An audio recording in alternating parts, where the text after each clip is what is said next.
Danur 3 kan problemnya tertimpa langsung directly ke dia gitu.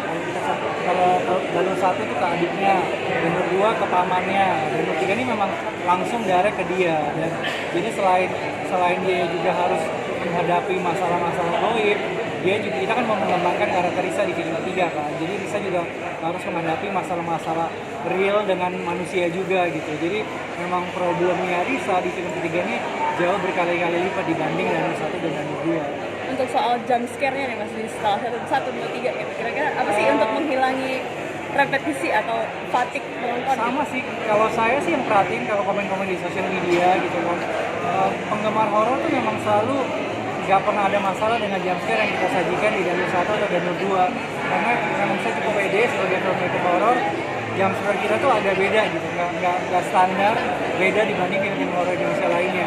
Cuma yang saya perhatikan juga justru kalau pecinta film horor dia maunya lebih ada substance, lebih ada cerita dibanding Danur 1 dan Danur 2 gitu. Mungkin kalau Danur 1 dan Danur 2 jam sekarang mereka udah happy, tapi mereka mau tahu lebih banyak nih tentang Risa ataupun tentang hantunya. Nah, jadi itu yang kita coba lakukan di Danur 3. Masih menjaga tetap setiap hari ke jam scare sih, saya udah dijamin kalau penggemar horor tetap nggak akan kecewa gitu, tetap melihat jam scare yang baru nggak ada di film Indonesia lainnya. Tapi kali ini secara cerita juga kalian pasti lebih engage lah, emotionally. Tadi kan bilang skripnya lama banget Mas, boleh cerita nggak kenapa sih butuh waktu selama itu? Karena kali ini kan karena kita ada kemungkinan ini menjadi film terakhir di Danur, jadi tuh ya Risa jadi lebih posesif, jadi lebih sayang dengan ceritanya. Pak Manus juga, jadi ada selain penulis, jadi ada saya sebagai sutradara, ada Pak Manus sebagai produser, dan ada Risa sebagai narasumber.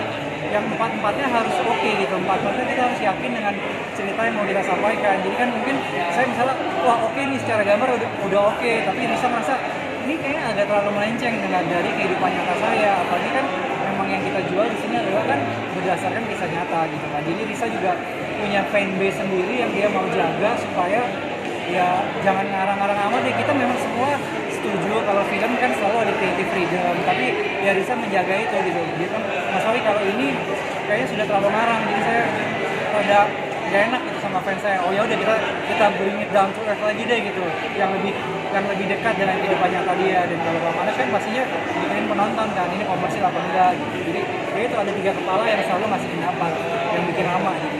Akan ada kelanjutan nggak sih Mas untuk Danur 3 nih? Nah itu dia, nggak tahu nih, selalu sih mungkin kalau dari pihak produser rasanya jawaban Pak Manus mungkin lihat respon penonton kali ya. Tapi kalau kita filmmaker yang di belakang Danur, secara kreatif kalau ini harus berakhir di Danur 3 pun kita sudah puas, karena storytelling kita di Danur 3 tuh endingnya sudah full circle lah boleh bilang.